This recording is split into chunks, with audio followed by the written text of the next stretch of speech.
From awaytogarden.com and robinhoodradio.com, this is A Way to Garden with Margaret Roach, your weekly invitation to dig in and grow.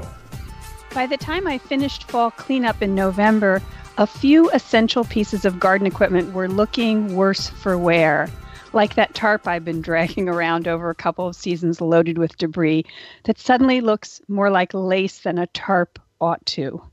Whether for ourselves or as gifts for gardening friends, my friend Ken Druse is here today to talk about essential garden gear, what we use and what we love, and also to give us a sneak peek about some of the promises we made to ourselves as we put the garden to bed, sort of what we'll do differently next year. But first, this message. Underwriting support from Timber Press, your go-to resource for books in gardening and nature. Whether you're a new gardener, a professional at the top of your field, or a reader interested in the wonders of the natural world, their books are there to help you grow. timberpress.com. Here via a Skype-to-Skype hookup this week to talk about must garden tools and also some early garden resolutions is garden writer Ken Druse, author most recently of the Scentual Garden, a big, beautiful book about fragrant plants. Hi, Ken. Hi, Margaret. You sound so different. I'm always Skype, but we're Skype to Skype this time. It's like kissing a distance. Yeah, 21st century and all that. So, Ken, besides your book, or should I say book since you've published 20 of them, besides the Scentual Garden, I'm looking for some gift suggestions and also really, frankly, always to kind of upgrade, as I gave that sort of tarp example. You know, there's always something that's no longer working, or we break it or whatever, or we just need to do better. So what are you kind of zeroing in on? You know, when you brought up the subject, I thought, what am I going to talk about? And already I have like 12 ideas. And I've bought 2 copies of your books, of your latest book, A Way to Garden, already to give for holiday gifts. Oh. But if I may say something about tarps, blue tarps are for boats only. Correct. And, you know, it's so funny because there's nothing more horrible than surveying a beautiful vista in the landscape, either in one's garden or driving along the roadside and saying, oh, look at that beautiful, and then there's this tarp, this blue tarp, and it's not even a natural blue, that blue, is it? I was going to say fluorescent, but it's indescribable. Yeah. Yeah. And plus one of the things, and I learned this the hard way, I ran out, I don't know, a couple of years ago to get a tarp, and I have a particular size for a particular task, and I didn't check carefully, you know, on the labels, and the mill thickness, you know, the 1,000th of inch thickness it's really important, because if you want one that's not going to get destroyed, and after all, we don't want to put plastic, which is essentially, you know, these are polyethylene, into the landscape, you know, throw it away. You know, we don't want one that's as thin as a garbage bag. We want a real serious thing. So I'm being a lot more careful. And also, as you say, color. I want brown or the very, very darkest green. Mm-hmm. So I wonder if we can find a waxed canvas or something. I'm going to look into that. Okay, so you're in charge of that. Mm-hmm. But 5 mils is not thick, folks. No. And that's what a lot of the junky blue ones are. It's thick for a garbage bag. Yes, but it's not thick for a tarp, and a lot of them are like that, and they're bad news. But it is one of my favorite tools, if we can call it a tool, because I can move quite an amount of debris, and you know, just dragging it myself, and it's over to the compost heap. So it's pretty efficient. You know, I can kind of pull it around with me through the day, and then have a big batch of stuff to go into the heap. So I like the tarp. It's sort of the non-wheelbarrow. So speaking of which, Are you a wheelbarrow or a cart person? I'm a hybrid. What does that mean? I kind of like a wheelbarrow with 2 wheels in the front. Oh, yeah. Oh, for stability. Mm-hmm. Right. So you don't have to worry about it tipping left and right. And I know plastic is horrible, but the steel ones weigh a ton. Right.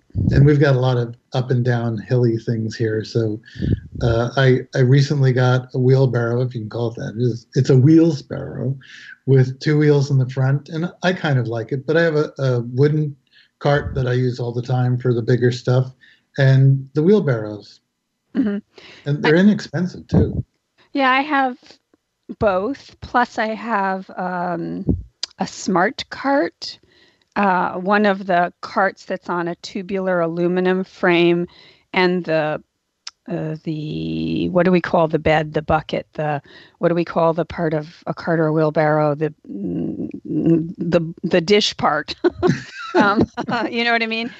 That comes off this one. Uh-huh. It just lifts off.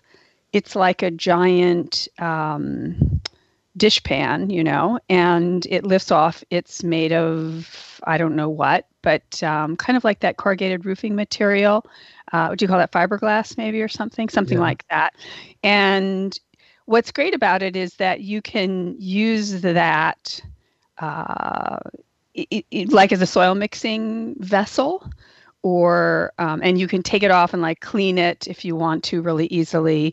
It doesn't rust or anything because it's not made of metal. It's very lightweight but very sturdy. What I basically do is I use it as kind of a mobile potting bench, and I move it around. In the springtime when I want to like have soil ready to go into my pots and pot things up and repot house plants. I kind of use it as my potting bench on wheels.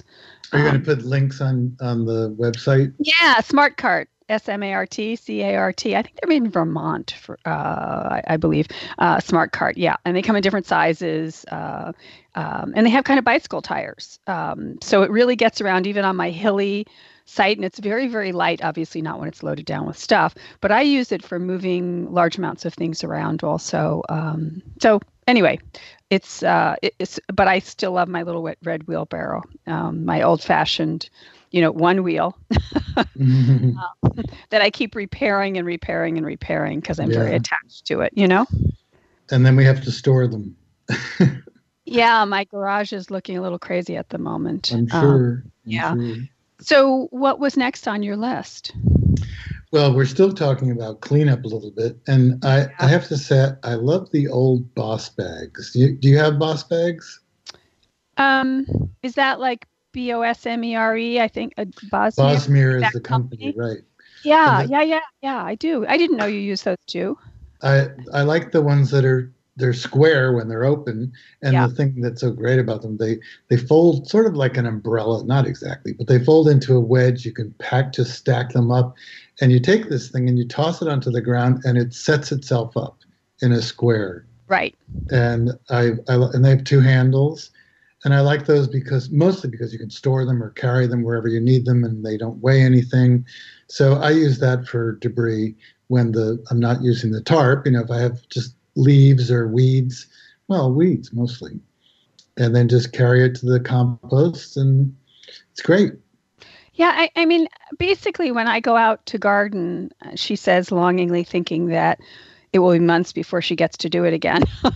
But when I go out to garden, I don't have a lot of gadgets and nonsense gimmicky things with me. I've got some kind of clippers. I've got if I think I'm going to be doing some digging, I may have a shovel with me. I only have two. I have a plain old long-handled, and I have a kind of a border spade, a shorter handled D-grip handle, kind of shorter, small head. And I have some kind of carrying device, like we're talking about, whether it's the tarp, whether it's I've always usually got a bag with me of some kind. And I love the Bosmere ones. I use the cylindrical ones, the biggest of all of them. It's not too tall, but it's very wide, and they have this like in the square ones. Do they have that kind of? They give you a piece of plastic a wire. band. Yeah, and you're supposed to thread it through the lip of the thing, the top seam. Mm-hmm. Right, the square ones don't have that. They have spines or like an umbrella, just four in each corner.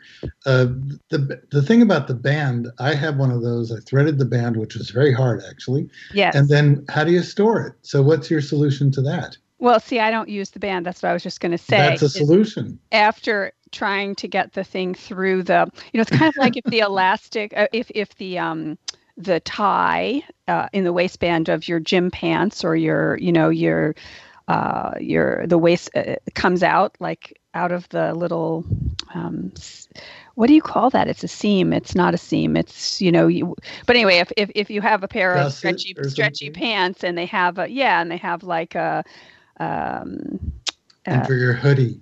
Yeah, exactly. And it comes out, one end comes out and you're like, oh, how do I get this back in?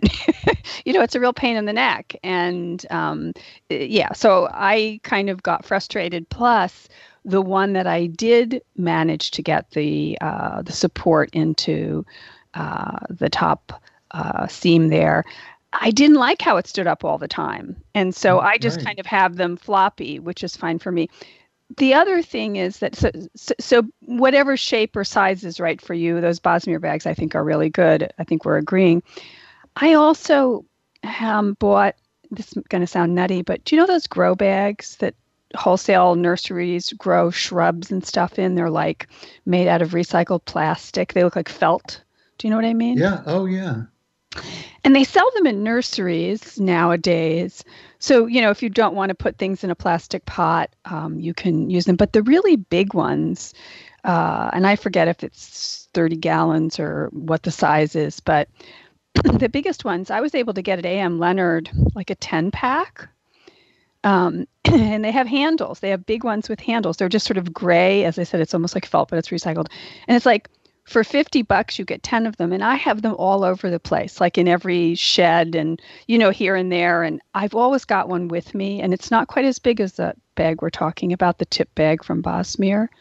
But it's a great little thing to have. And I use them for everything. And then in the winter, I store my canna tubers in them in the cellar. I put my canna tubers, then I can carry them down the stairs into the cellar, holding the handles. Yeah. Yeah. So I've never seen ones that big. Oh, yeah. So A.M. Leonard, they call them root pouches, and they're degradable eventually, but using them the way I'm saying to use them, they wouldn't degrade because you're not putting soil in them, 365 days a year and setting them on the ground. Yeah, I love them. And I've had them for about 10 years, honestly.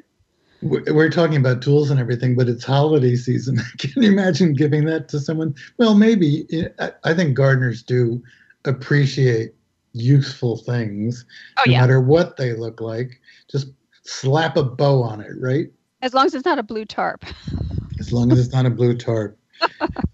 So I find myself halfway through the garden and wishing I had remembered all the things you just said, and because I should never go in the garden without pruners. Right. But what if you were giving pruners as a gift to a gardener? Something they already have a Felco, probably. I like the number 2, but we don't have to get into that. So what pruners would you give as sort of an extra kind of pruner? I've totally shifted away from my Felcos, which lie unloved and unused these days after many years, of use and replacing the blades and all that kind of good stuff regularly. And I use little, what are meant for working in a grape vine, on grapevines or other fine pruning of fruit. There's sort of a needle nose snip stainless steel by the company called ARS. And in fact, all my pruning gear, this is the one thing that I actually spend a little money on, is the more sophisticated pruning gear. These snips that I'm talking about, the needle-nosed fruit snips from ARS, they might be $20-ish or $23 or something like that. They're not expensive. But it's small in the hand. It's light on the hand. It doesn't exhaust my hand. It's not a big thing to grip, and it's not heavy at all. And it does most everything I need to do most days, unless I'm doing heavy work. And then I have from ARS also all the more sophisticated pruning things like long reach pruners, telescoping pruner, telescoping saw, the things that are arborist supply kind of things. Well, on those pruners, what's about the thickest thing you can cut? Can you cut something as thick as a pencil? Oh, absolutely. Yeah. Huh. Yeah. Oh, yeah. I'm going to look into that. You're making me think of one of my favorite things, under $25. Do you know the Corona Quick Saw, the 7-inch folding saw? No, I have a lot of folding saws, but it's funny that you say that because I've been wondering, mine are kind of vintage at this point, and a couple of them need, and that's another thing I have in each bag in different places, a couple of them I need some new ones, and I didn't know what brand is good. So what's it called? Corona? The Corona Quick Saw, it Oh, comes good. 7 inch and it comes 13 inch. I love my 7 inch, and Yeah. it's under $25, and you can buy replacement blades, which cost almost the same as the whole saw. Oddly enough, Yeah. and the Felco small folding saw is really nice too, which is a little bit bigger. But that Corona Quick Saw, I don't know how they figured it out. That blade is so sharp, and 7 inches. Can you picture it? It's really small, but Well, you can get through a 3 or 4 inch branch easily. well, and I feel like rather than over efforting with just your one hand, using the saw on the larger things and the little snips on the smaller things. It's a better for me right now. It's a better combination. So I love the saw for, if I have 20 water sprouts on a branch of a fruit tree, Mhm. you know what I mean? The saw, boom, boom, boom, you just get them, right? It's easy. It's not like a big gripping motion 20 times with a larger pruner. So, all right, Corona, I wrote that down, quick saw. Okay. So those are some of our pruning things. So what else is on the list? Um, I just had to buy my third folding rake. Do you know the rakes that fold up? So the head folds up, it gets The small. tines get really narrow. So like an umbrella turns, it would collapse into a narrow thing, the Right, head which of the is rake. great because I can get something in a tiny space if I have to, or I can rake leaves. And the first one I got, I think, over 40 years ago, and you slip this thing up and down to make it wide or narrow, and the first one had just a wing nut, which finally rusted this year after like 40 something years. Then Oh, I got one with a little fiberglass clamp that snapped off this year. It's probably almost 10. It was probably 10 years old. And I think mm-hmm. it looked like it was a UV kind of, disintegration. But I just got a new one that has a metal clamp with a kind of plastic covering on the handle, and it's really sturdy. And they've improved it so much. The tines, instead of being just pieces of metal that are sharp and round, they flattened them at the end. This is really an improvement. So I love my folding saws. Folding rakes. And it's my go-to rake for almost everything. Yeah. It's funny, rakes is a kind of a sore point for me because I was a bamboo rake person all through my gardening career until the last 5, 6, 7, I don't know, around that number of years when the decent bamboo rake kind of went extinct. And I've written about this, and people probably sick of hearing me say it. But like McGuire, for instance, made great bamboo rakes, and they had a strong point of attachment where the parts of the sort of fan arrangement, were attached to the handle. And then over the years, stuff's just gotten junkier and junkier. So you can rake for about 5 minutes with a current bamboo rake. Mm. And I don't even want to talk about those plastic rakes with the one-piece head, which are just grotesque. I hate them. And they have, a handle that's the wrong thickness to be comfortable in the hand. Terrible, terrible. But so finally I found this thing, I don't know, 5 years ago or so. Yard Butler made this rake, and already apparently it's gone. It wasn't bamboo, it was metal. And already, now I see for some outrageous price, a couple people have them, and you can find it on like Amazon or somewhere from some vendor, but it's apparently no longer in production. So it just seems like every rake I come across, so I'm going to have to try one of the ones you have. Maybe for the transcript of the show, you'll look on the handle and see if it has a brand or something, and we can recommend to people. Okay. Yeah, because that's you just talked about three like different methods of attachment and which ones are good and the difference in the tines and so forth. So it'd be good to know which one it is. So you're listing some pet peeves here. Oh yeah. And that makes me think of all the hoses I've bought over the years that I don't use. Like those ridiculous ones that are supposed to fold up. People love them and they never work for me. Oh, they're horrible. I end up with the best Melnor because they don't kink, but who wants that color? Well, plus it's not like you lose. Yeah, sorry. No, but plus it weighs too much. I need I have 3 100 footers, probably 4 or 5 50 footers. and 4 or 5 25-footers, to have all around the place in different positions where there are hose bibs. And, carrying a 100-footer of what you're talking about, a conventional hose, forget about it. So I have 2 words for you: water right. Family business out in the Pacific Northwest, lovely people, drinking water safe, super lightweight. I mean, I think the 50-foot version of a water right hose is 3 pounds. The 100-footer is 8 pounds. Huh. I mean, it looks narrow. They're beautiful looking. And they don't kink? I've had them since forever. I mean, since they were invented, and I love them. No, I find them to be great, and I can maneuver around with them. I don't knock shrubs over with, you know what I mean? They're not just so big and intrusive. So anyway, water right is my favorite. People have heard me talk about that before. Oh boy. So I don't know if we want, I mean, I know we have a couple other things to throw out, but I want to have at least a couple minutes at the end for some resolutions. So any other quickies to just add on to the list? Oh my gosh. Okay. No Christmas sweater. Check. No. We talked about a lot of things today that are under $25, which I think is great. And pruners and saws.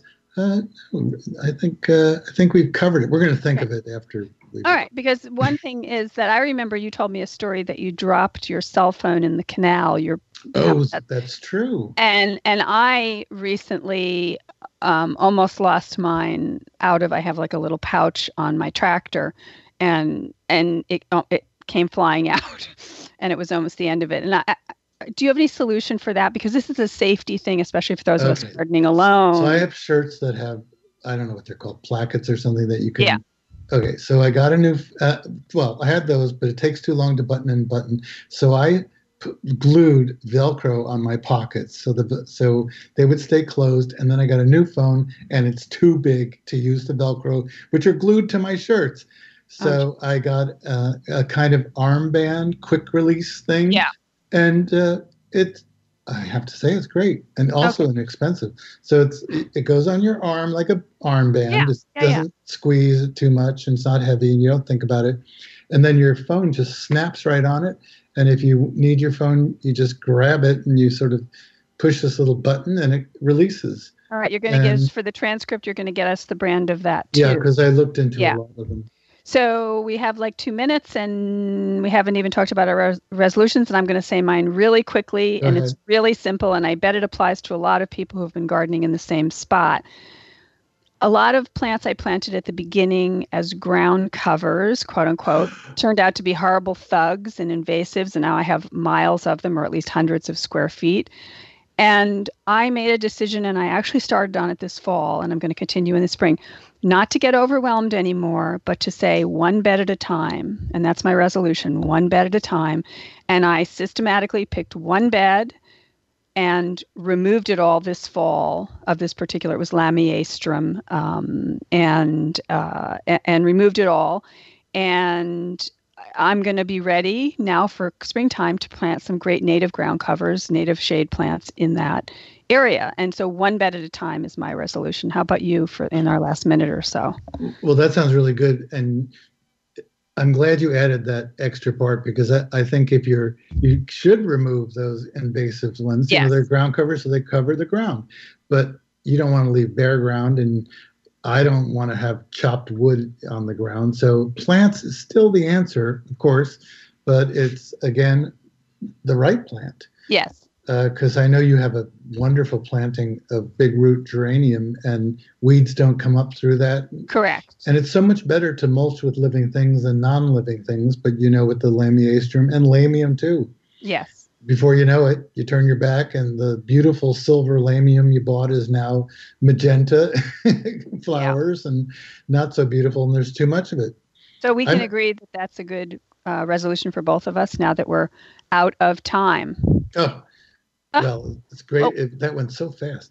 I know. It's great and we'll to speak with you. Good. It's good to speak with you. And we'll talk in the beginning of the new year for our January show. We'll do a serious, point-by-point resolution. I'll talk to you soon. Okay, Ken? Yes. Wonderful. Underwriting support from Timber Press, your go-to resource for books in gardening and nature. Whether you're a new gardener, a professional at the top of your field, or a reader interested in the wonders of the natural world, their books are there to help you grow. timberpress.com. And I hope I'll talk to all of you again soon. Now, don't miss an episode. You can subscribe free to the podcast version on Stitcher or iTunes or Spotify. And find me anytime at awaytogarden.com or on Facebook and Instagram as @awaytogarden. And happy gardening meantime.